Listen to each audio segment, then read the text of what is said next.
when I started this channel, I really just wanted to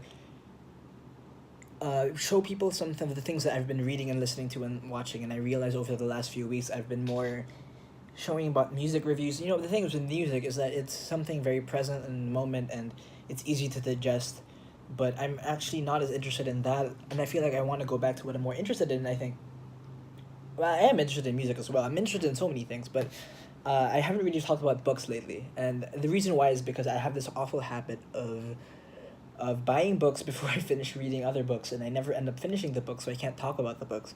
But I guess I just wanted to keep let's pause a bit and just talk about some of the books I have been reading, and I'm in the process of reading. So let's just go one by one. Steven Pinker and Let Him It Now. I have a video about the first part of this, which you can look for. I guess it's somewhere in my channel. This is an important book, I think, but I haven't really progressed since that point. But if you haven't seen that, this is a book is about Steven Pinker is a Canadian psychologist, and he argues that the world is getting better in a multitude of ways. He says that things are getting better in terms of life, health, sustenance, wealth, peace, safety, terrorism. All these things have been getting better and better and better, and he thinks we should be more optimistic about the way we're going.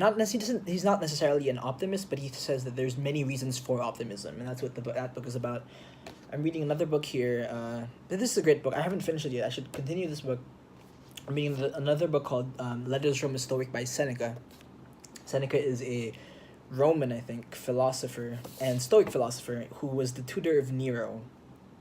For those who aren't familiar with Nero, just look it up in history. But he's this one of these kings or whatever. But he's one of these tyrants.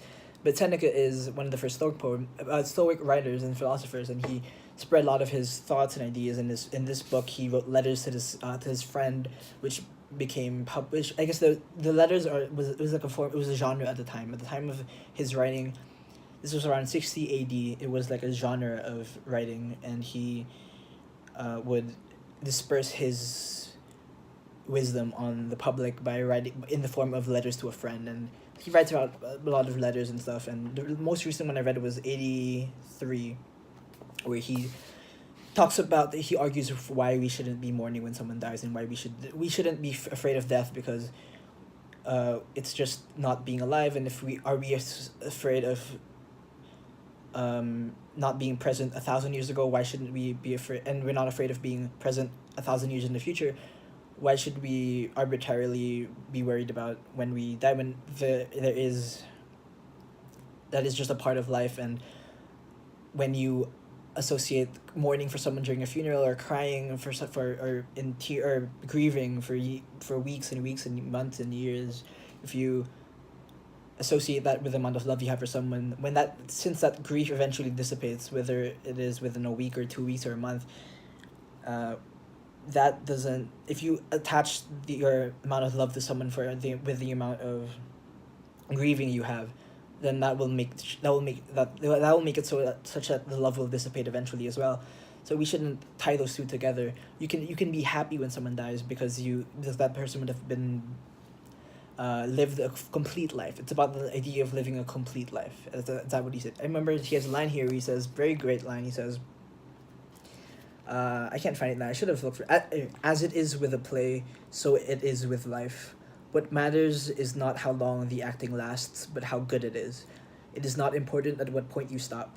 Stop wherever you will. Only make sure that you round it off with a good ending. So it's not about how long you live, it's about how good of a life you live. And you can make that your life good by being, well, for him, being free from the passions and all this stuff. That's his argument. His philosophy. Stoicism, interesting philosophy. Well, I'm also reading A Literary History of the Beats by Allen Ginsberg. It is about the Beat generation. Allen Ginsberg was a part of it with Jack Kerouac and William Burroughs.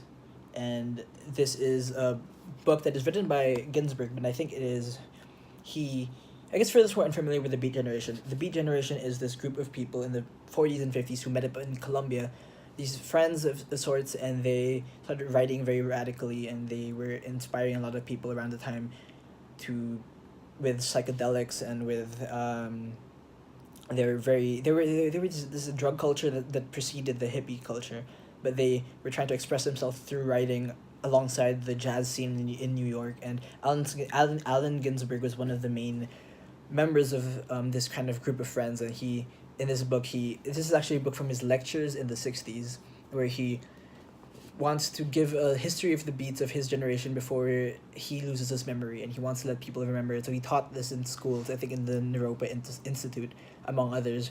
He taught people about his generation of beats. It's interesting because I've been very interested in Ginsberg. I recently read, a few months ago, I first encountered Howl by Allen Ginsberg, and I was reading this Arthur Russell biography, and I found out that Arthur Russell lived with Allen Ginsberg, and Allen Ginsberg lived quite near where I was staying in school in New York, so I was very interested in Ginsberg and the Beats because of their New York-ness of them, and because of their radical writing style and their ideas of how life should be and all this stuff. So I'm trying to read this book, and after I read this book, I'm trying to read more of the Kerouac and Burroughs books, so I can just get a better sense of how they thought about the world and how that will maybe influence my way of thinking as well. What else am I reading? I'm reading True Hallucinations by Terence McKenna. He's a look him up. He is kind of a god of sorts. Not really a god, but he is looked at as this figure of mysticism in the psychedelic community, as someone who this book is about he's with his friends, and he goes with and his brother, and they go to South America to explore the wilderness to find out find out about this very mysterious drug. It's a mysterious concoction of sorts, mystical concoction that they heard about, that they read about in some kind of scientific journal, I think, or something.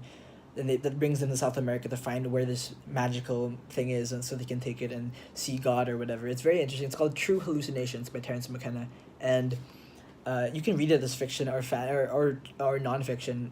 I think it's nonfiction, but I can imagine someone reading it as a fiction book as well, because of how crazy it sounds. But this is a book I've been reading once in a while. I have so many books, I just haven't been finishing them. And then the other day, I bought 3 more books. So again, I'm gonna make more concrete I'll talk more concretely about these books in the future when I finally finish them. But Arthur Rimbaud, I haven't started this yet. This is Arthur Rimbaud poetry collection, including A Season in Hell and Illuminations. Rimbaud is a French poet from the 19th century, I think.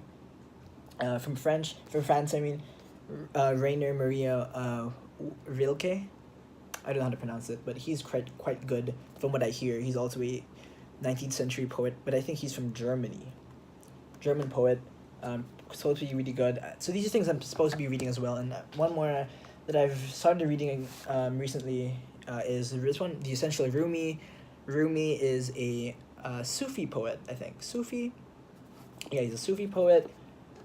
And he has an incredible story, and his poetry is so wonderful. When I read the opening introduction to his life, not even about him, not even his poetry yet, but when I read the introduction to his life, I had chills.